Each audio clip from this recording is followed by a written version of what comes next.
سلام و وقت همه شما خوبان بخیر. امیدوار هستم روز به خوبی و خوشی در کنار فامیل های عزیزتان سپری کنید.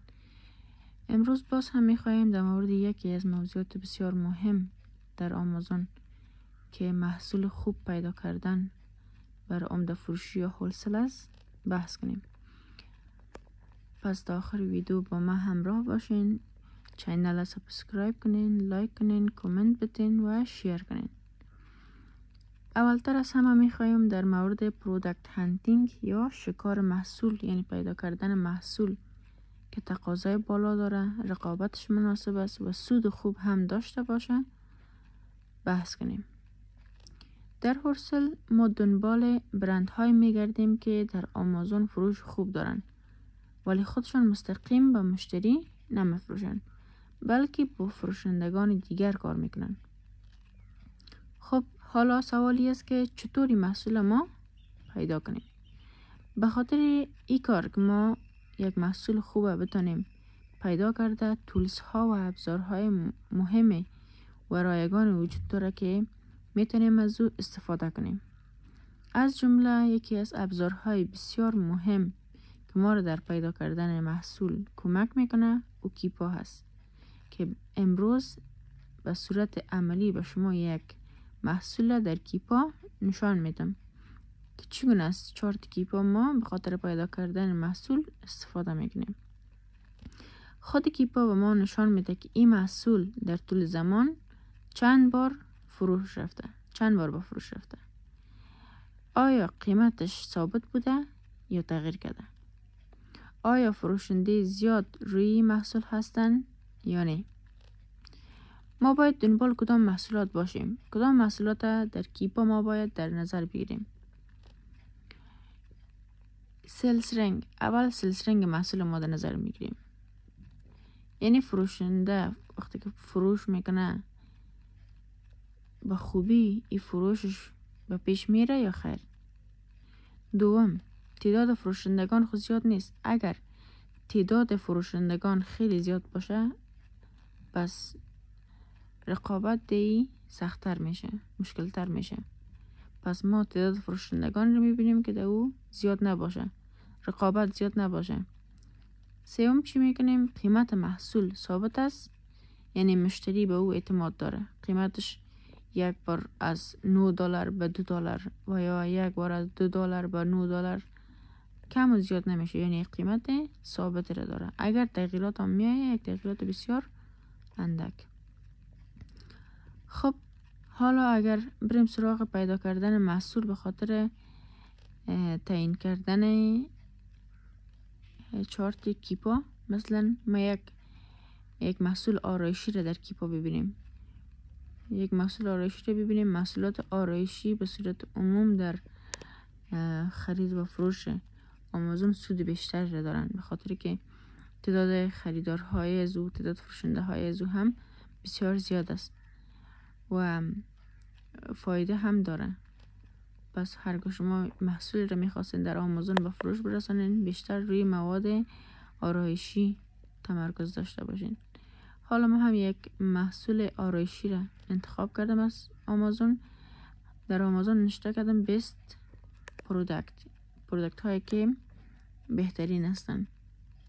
وقتی سرچ کردیم میبینیم که از کمپانی روزی یک لایتر به خاطر چشم، پودر به خاطر ناحیه اطراف چشم برای ما اینجا نمایش داد.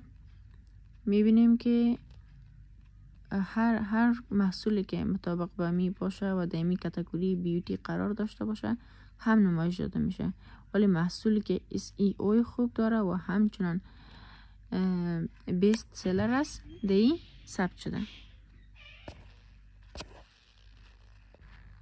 ما دیدیم که محصولی که SEO خوب داره او در کاتگوری اول میه، یعنی اول به تصویر نشان داده میشه.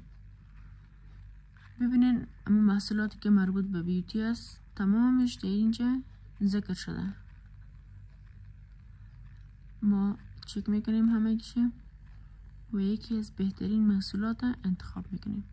فرض کنین اول همین محصول را انتخاب میکنیم که بر ناحیه اطراف چشم است. از کمپانی روزی، برندشون به نام روزی است. خانم ها بیشتر در این موارد میفهمن که در ناحیه اطرافشون به خاطر علقه های زیر چشم وقتی که میکاپشان تمام میشه از این استفاده میکنن که فیشنشان برجسته شود. از این استفاده میکنن. خب میبینید اینجا بر تمام پوستا، بر پوست های تیره تر، بر پوست های روشنتر، به هر کتگوری پوست شما میبینید که این پودر محصولات خود داره به رنگ های مختلف. یعنی هر شخص با هر نوع پوست میتونه که از این استفاده کنه به خاطر جذاب ساختن فیشنش. و قیمت های ازو هم هر کدامش فرق میکنه. مثلا قیمت ازی که لایت است یا روشنتر است بر پوست ها میبینین که قیمتش دیگه ثبت شدگی است و از هر کدامش قیمت های ازی مختلف می باشه. مثلا از یکیش قیمتش $5، از یکی قیمتش $11، $13. هر کدامش قیمت هاش اینجا نوشته شدگی است و به خاطر سهولت برای مشتری add to cart buy now تمام از اینا نوشته شدگی است. برندش دیگه معلوم است، سلس رنگش معلوم است، رنکینگش تمامش برای شخصی که بخواه ایره بخره نمایش داده میشه و همچنان بر کسایی که فروشنده میخواین شوان و این محصول به فروش برسانن هم اوورویو ازی سلس رنگش تمامش نشان داده میشه. ما جون قبلا اکستنشن هیلیم 10 در صفحه آمازون خود انستال کردیم، از خاطر دیگه نمایش داده میشه. در ویدیوهای بعدی انشالله در مورد هیلیم 10 هم بر شما که یکی از تولز ها به خاطر نمایش تاریخچه محصول و همچنان سلز رنگ و نیو پرایس لاست پرایس از هم بر شما یک ویدیو ثبت میکنم و حال فقط یک نمایش میتونم بر شما که در اینجا بای باکس توسط بای باکس توسط می هیلیم 10 قیمت های ازی چگونه است. شما میبینید در هیلیم 10 نیو پرایس لاست پرایس سلز رنگ تمام از اینا نمایش داده میشه مثل چارت کیپا و هر کدام از این ابزارها بهتری یا کیفیت خود دارن. میبینین تمامش نشان داده میشه که قیمت ازی افت ناگهانی داشته یا خیر. خطای سبز که میبینین این به معنای سلز رنگ است. هر چقدر که سلز رنگ محصول کم باشه این به این معنی است که محصول فروشش خوب است، در محصول سود بیشتر می باشه. یعنی هر چقدر که سلز رنگش کم باشه تعداد فروشنده های ازی کم است. خب حالا اگر ما همین محصول در کیپا بریم ببینیم، کیپا هم یک اپ فری است مثل هیلیم 10، فقط در انستالش میکنیم، یک مراحل داره که ثبت نام میکنیم. حالا میریم نام و محصول خود از آمازون کپی میکنیم و در کیپا سرچ میکنیم. وقتی که در کیپا سرچ کردیم میبینیم که امو محصول را که ما در آمازون دیده بودیم امو در کیپا هم بر ما نمایش داده میشه. روزی سیدینگ پودر، لایت ویت لوس پودر، فیشنینگ پودر دیدین و حتی قیمتش قیمت بای باکس تمامش اینجا ذکر کردگی است با ویدیوها و تصاویری که همه قسم در آمازون دیده بودیم. اینجا نشته است که آمازون پرایس استور، ترک پرودکت، دیتی، ورژن آمازون، ای بی آی تمامش نشان داده است. چارت کیپا را هم میبینیم که محصول ما اگر قیمتش در برای زمانی افت ناگهانی نداشت پس این محصول یک محصول مناسب به خاطر فروش در آمازون است. میبینین در کیپا تاریخش حتی روزش با قیمتش نشان داده میشه. قیمتش مثلا بوده $5.99 فقط در یک برای زمانی که 19 اپریل از اول اپریل تا 16 اپریل فقط قیمتش یک افت ناگهانی داشته که از $5.99 به $5.9 این قیمتش کاهش یافته. این به این معنی است که این محصول به خاطر فروش یک محصول خوب است اما کمی ریسک پذیر هم است به خاطر که قیمتش تغییر پیدا کرده. ما برای محصولی که میبینیم که قیمتش تغییر پیدا کرده و یا هم سلس رنگش در نظر میگیریم که هر چقدر سلس رنگش کمتر باشه و قیمتش ثابت در طول زمان فروشش باقی مانده باشه، او محصول بهترین محصول است. خب در کیپا یک بار دیگه هم تکرار میکنم که در کیپا ما باید چه چیزهایی رو در نظر بگیریم. خود سلسرینگ یا گراف کیپا ای را نشان میده که آیا محصول مرتبا فروش رفته یا نه. هرچی گراف بیشتر پایین و بالا داشته باشه یعنی فروش آن خوب است. پرایس استوری یعنی قیمت محصول ثابت مانده یا تغییر کرده. اگر قیمتش ثابت باشه مشتری اعتماد بیشتر داره. بای باکس چی است؟ یعنی که آیا برند خودش در بای باکس است یا فروشندگان دیگر. اگر برند خودش نفر اول باشه پس وارد شدن به رقابت سخت‌تر است. و دیگه چیزی که در نظر میگیریم نمبر آف سلر است که اگر تعداد فروشنده ها زیاد باشه رقابتش زیاد میشه و سودش پایان میاد. ما معمولا دنبال محصولات میگردیم که بین 3 تا 10 فروشنده داشته باشه.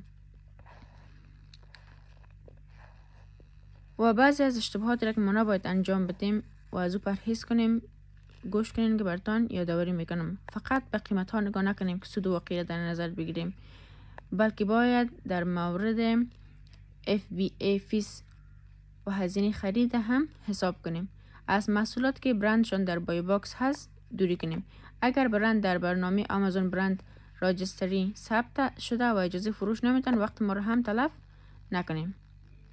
پس چطور ما باید قدم قدم محصول انتخاب کنیم؟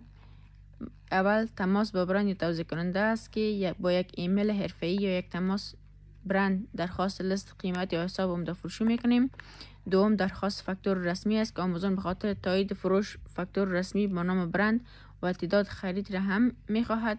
و دیگه تحلیل سود نهایی است با ابزارهای مثل سیلر AMP یا پروفیت کالکولیتور بررسی میکنیم که بعد از همه هزینه ها سود باقی میمانه یا خیر.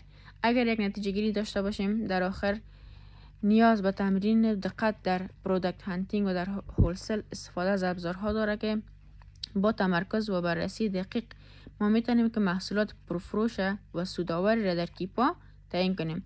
اگر از این ویدیو خوشتان آمد لطفاً لایک کنین، کامنت بگذارین و اگر سوالی دارین حتما بنویسین تا در ویدیوهای بعدی پاسخ بدیم. ممنون از شما که تا آخر